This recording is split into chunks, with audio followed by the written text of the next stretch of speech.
to make an opening statement thanks. before we go to questions? So Australia's policy on vaping is driven by valid concerns about harm to young people.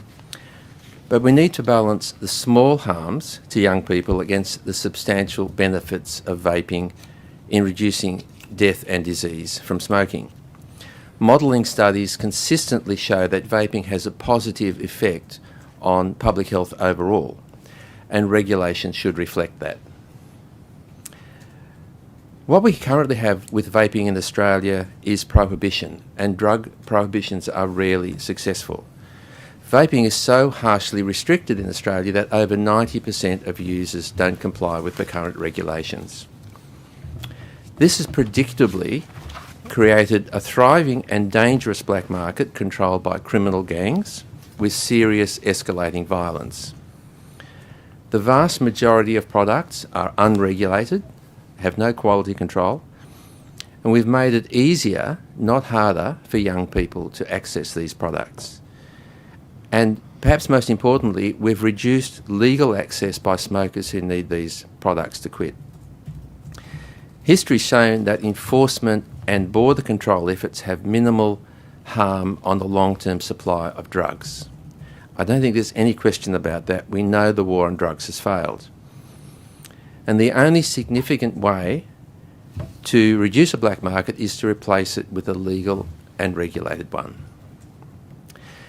The New South Wales Parliament must decide whether to continue the failed regulatory model to continue criminal supply of these products or to take control and regulate the market. And that, I think, is the key message to this committee.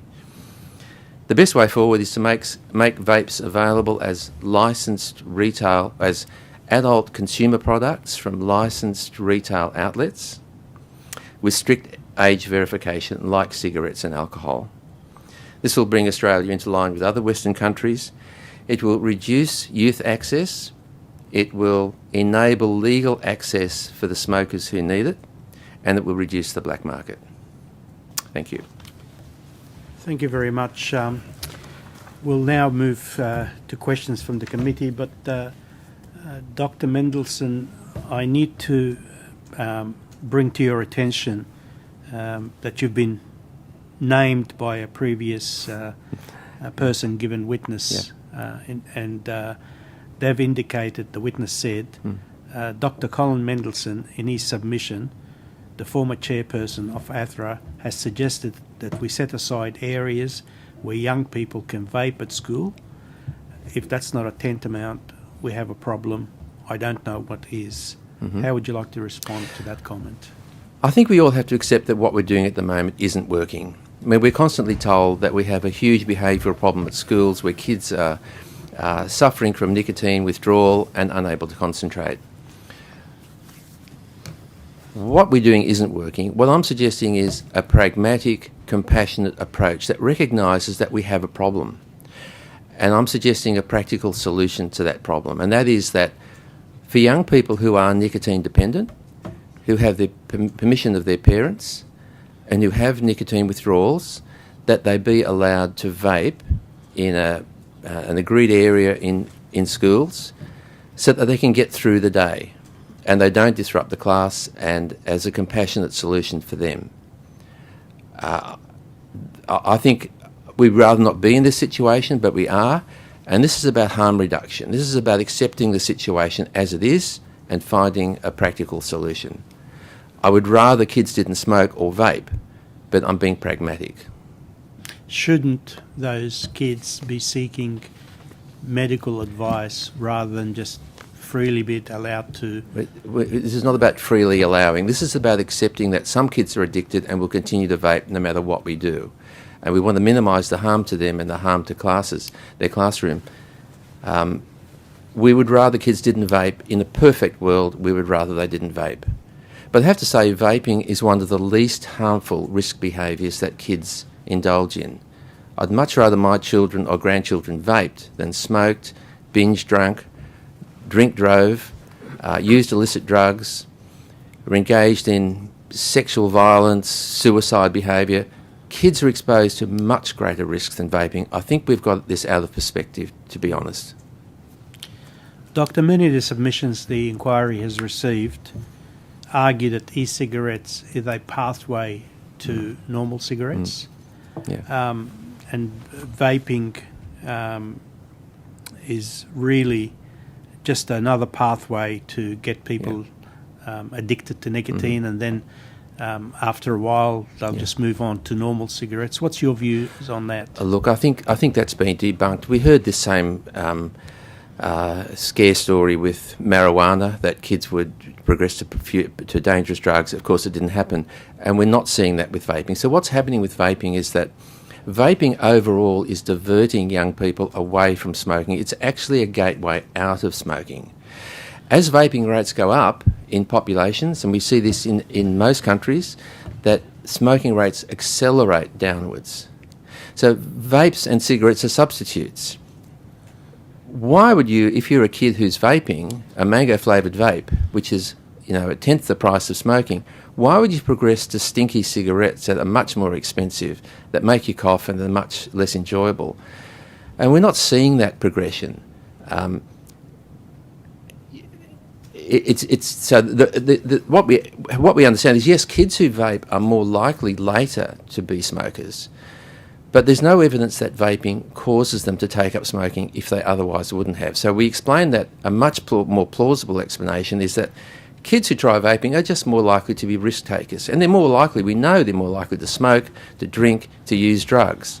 That doesn't mean vaping causes you to drink or to take drugs, nor does it cause you to vape. It's just that these kids have common risk factors, genetic, social, environmental, that make them more likely to smoke anyway.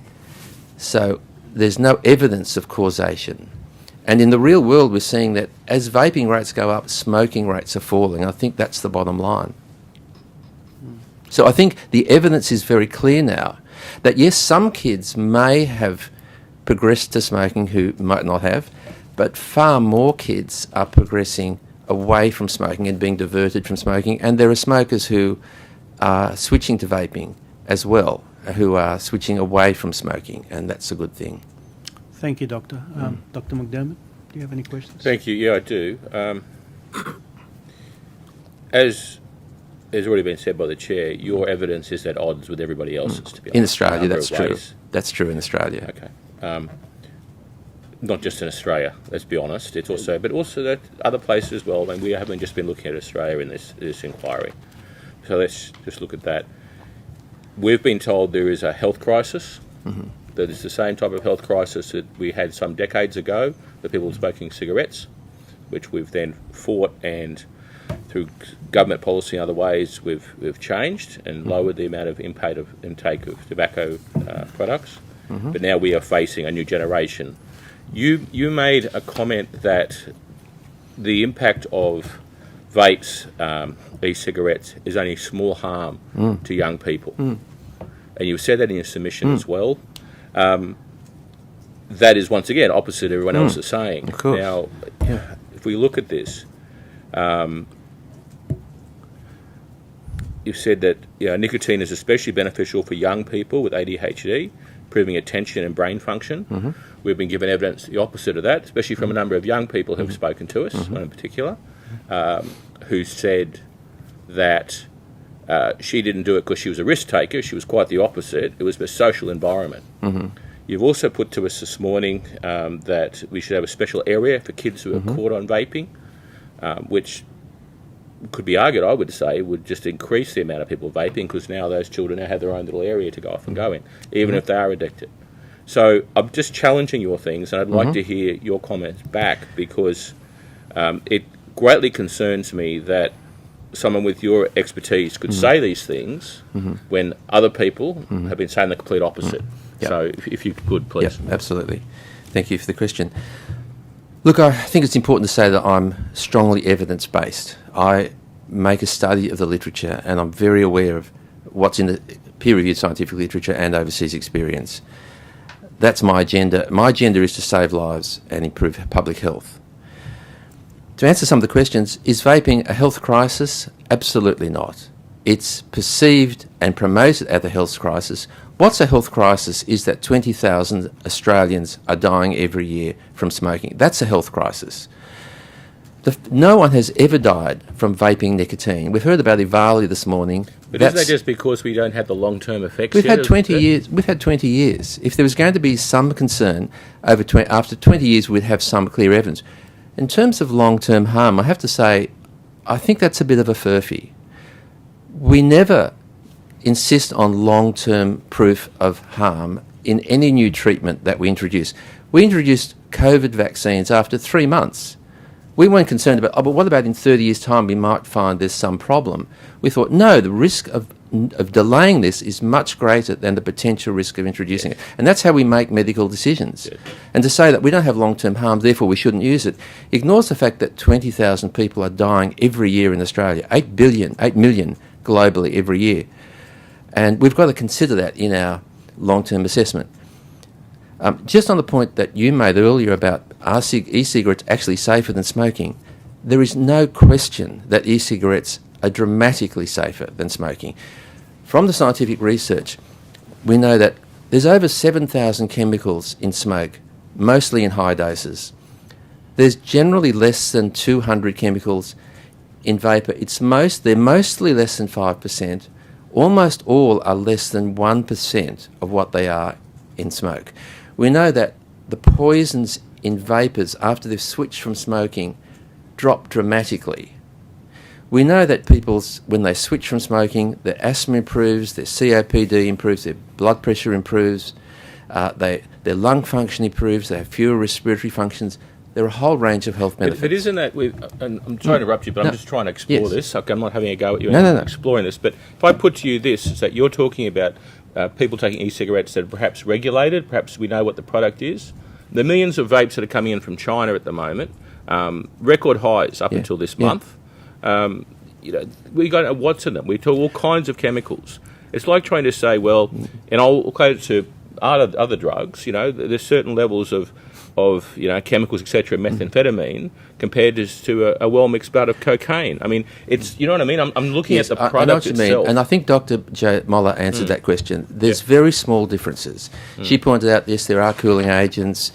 3 or 4% had banned substances, chemicals in them. There were higher levels of metals. But there's not a lot of difference. The fact is that they're vastly safer than cigarette smoking. And of course, what I'm here to say is that we need to stop this black market.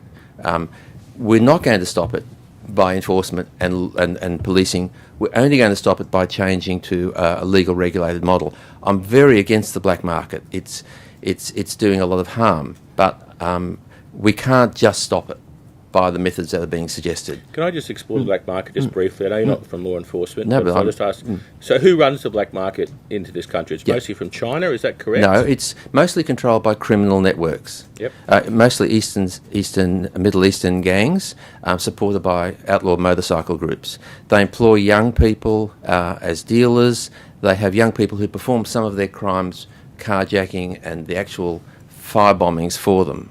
So it's mostly organised crime. Organised crime. I'm talking about e-cigarettes. No, that's run by organised crime. And the Health Minister said that the profits from organised crime are being used for sex trafficking, drug trafficking and other illegal offences. Yeah, I understand that, but what I'm asking you is that we know that the e-cigarettes predominantly that are coming into this country are imported, disposables, etc., particularly, are coming from China.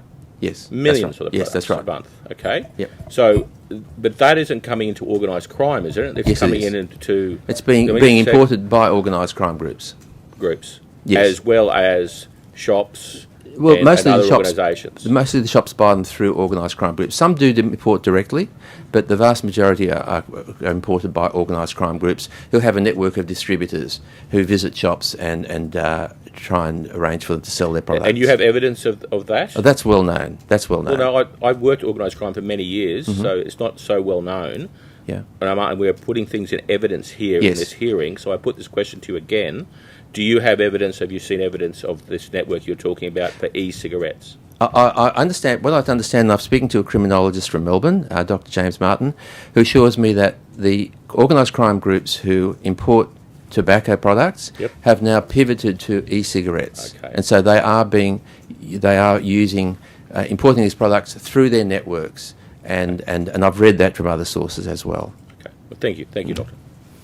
But to answer some of the other questions, Yeah, please. Are vapes a small harm for young people? Yes, they are. The main concern is nicotine dependence. And from our two largest national surveys recently, the ASAD and the National Drug Strategy Household Survey, about 3 to 5% of 14 to 17-year-olds have said they may be addicted to these products. That's, in their words, from the drug strategy. So that's the main concern. Nicotine dependence is a concern, but it's not a serious medical issue. Vapes are not as addictive as smokes. If kids stop vaping, they'll get over that in a couple of weeks. It'll do them no harm. Other serious effects, there's very little evidence of that. There's no evidence that vaping causes serious, functionally important respiratory problems. There's no evidence it triggers asthma. It doesn't cause seizures, normal vaping, in spite of what we keep hearing. It doesn't cause spontaneous pneumothorax. It doesn't cause serious lung disease. There are no serious harms that I'm aware of in the medical literature in young people. Yes, they may get short-term cough, wheeze, and that's not good. It's transient. So I think there's a lot of moral panic about the harm to young people, but the facts from the scientific literature do not support that being a serious concern. And I have to say that of all the people who vape in Australia, teenagers are less than 5% of the total. And I think we need to look at the balance of that in determining our policy to vaping. Are we going to make a policy that's causing a small amount of harm to a small number of people? And to what extent do we need to consider the needs of the 95% of people who vape, who are at immediate and substantial risk from smoking, which otherwise many of them would be doing? Thank you, Doctor. We'll now move to the member for Orange, Dr. Mr. Phil Donato. Do you have any questions? Yes, I do. Thank you, Chair. Thank you, Doctor. I just want to ask you some questions in relation to some of the evidence that you've given thus far. Mm-hmm. You said in your opening address that vaping was so harshly regulated mm-hmm. in this state, but we've heard evidence that, in fact, you can buy vapes in basically any sort of convenience store. You can buy it from tobacco shops, service stations, lolly shops, online. You can buy it through social media platforms. It's hardly a regulated industry. You'd have to agree. That's exactly not the opposite to that. So what you're talking about is black market illegal products are available everywhere, and that's the problem. And that's what I'm arguing we need to do something about. The legal regulated market is less than 10% of the total. And it's because we're so strictly regulating it that people aren't using the legal market. We heard from Professor Ivers this morning that our GPs would just step up and supply these products. It's not going to happen. I've taught thousands of GPs about smoking, and I can tell you that, and there have been a couple of studies recently that have questioned GPs. There have been peer-reviewed studies questioning Australian GPs about vaping. They found that the GPs are not informed about vaping. They say that we don't know about it. We don't know how to write scripts. We're sceptical about it. We're not even sure why they're asking us to do this. We have medico-legal concerns. You're asking us to prescribe a drug that's not approved. GPs are very reluctant to take this issue up, and I've spoken to a lot of GPs about that. Pharmacists are very unwilling to dispense vapes, and very few have a significant stock. And patients say, why should I go to the doctor and the pharmacist, spend my time, all that inconvenience, and have to go to the pharmacy to buy products that I don't like, that are restricted in flavour and nicotine? I can tell you that the pharmacy model is not going to work. Right. Doctor, you've also, the terms of reference for this committee are broadly around, I suppose, the effects that this has on young people, its availability and prevalence amongst young people, who most of those young people aren't going to the doctors and getting prescriptions for e-cigarettes. Mm-hmm. They're purchasing from, like I said, from disposable, either on social media. We've heard evidence that you can purchase it on TikTok and Snapchat and those platforms, or or other stores. And we've also heard evidence that, and I want to challenge you or ask you some questions in relation to what you said about the harmful impacts, or there's been no serious health consequences. I'm paraphrasing you here. Result of people vaping, but you'd agree with me. There's been young people being hospitalised. We've heard that in this inquiry that people have been taken to hospital. You'd agree with that? What does that mean, though? That means they've gone to the people taken to hospital, young people taken to hospital. Well, I'd like to see the evidence for that. I think a lot of what happens is that kids to use these high nicotine products that are available through the black market, they get nauseous, they get dizzy from too much nicotine. They're not smokers. They pass out, they're taken to the hospital. I've not seen any evidence of any serious harm. Okay. So we've heard that these a lot of these illegal vapes are highly comprised of extremely high levels of nicotine. You would agree with that? Yes. Yes. And nicotine is a highly addictive drug. You'd agree with that? Depending on the way it's given. Depends on the way it's given. Okay. So if you give it in a patch, it's not. Okay, and this inquiry has also heard, high levels of nicotine we're talking about. Yep. Certainly, what's been consistent across this inquiry is that these vapes comprise high levels of nicotine, not much higher than what you would ordinarily get in cigarettes that you would purchase, commercial cigarettes. Do you agree with that? Look, I think the black market products are very high in nicotine, and that's one of the problems with this black market. They provide unnecessarily high concentrations of nicotine, and that's why we need to eliminate the black market.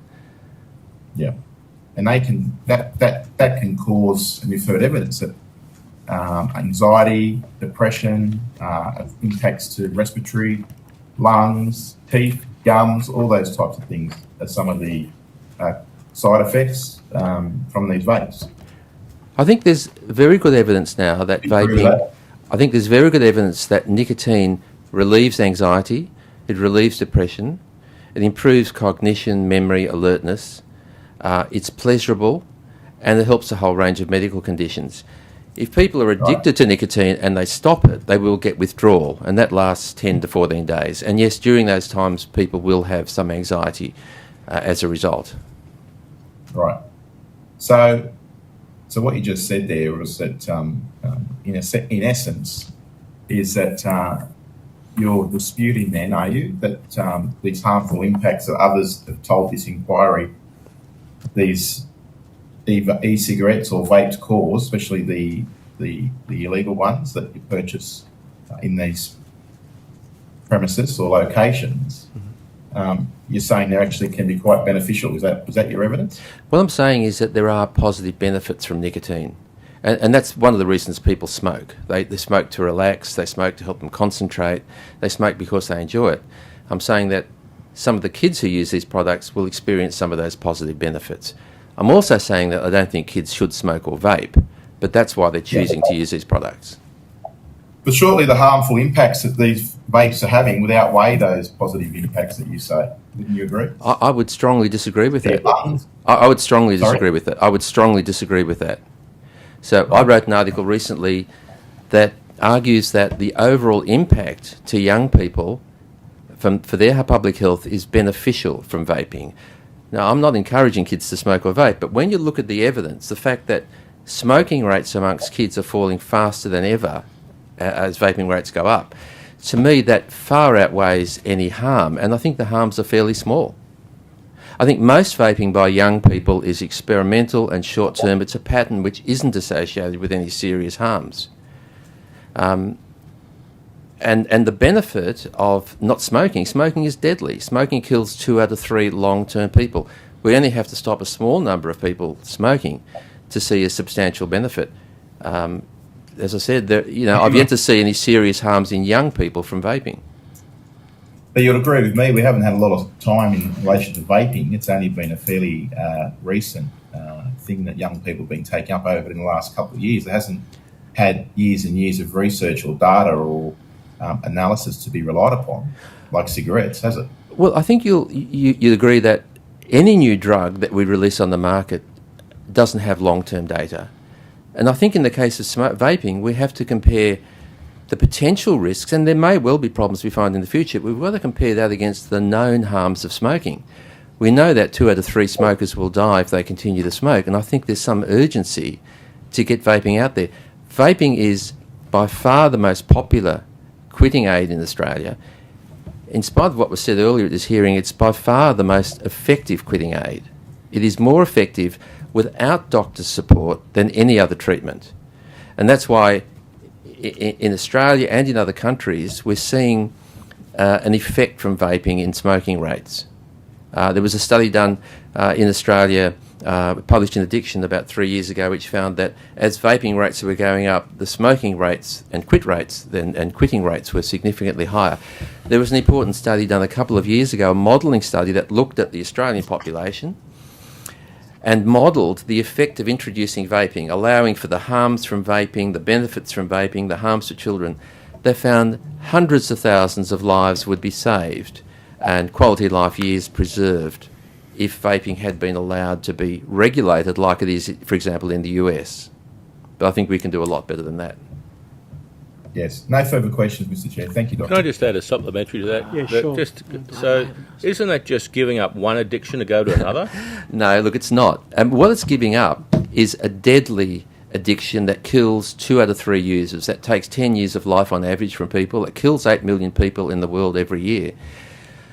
And replacing it with a harm reduction alternative, so that's a much safer alternative that won't kill people, that gives them a tiny fraction of the chemicals, but keeps them off the deadly option.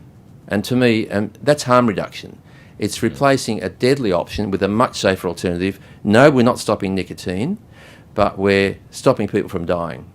Okay. And this is for people who can't otherwise quit. Oh. So it's just harm reduction. Mr. Vo? Thank you, Dr. Colin Mendelsohn, for coming here today and being part of the hearing.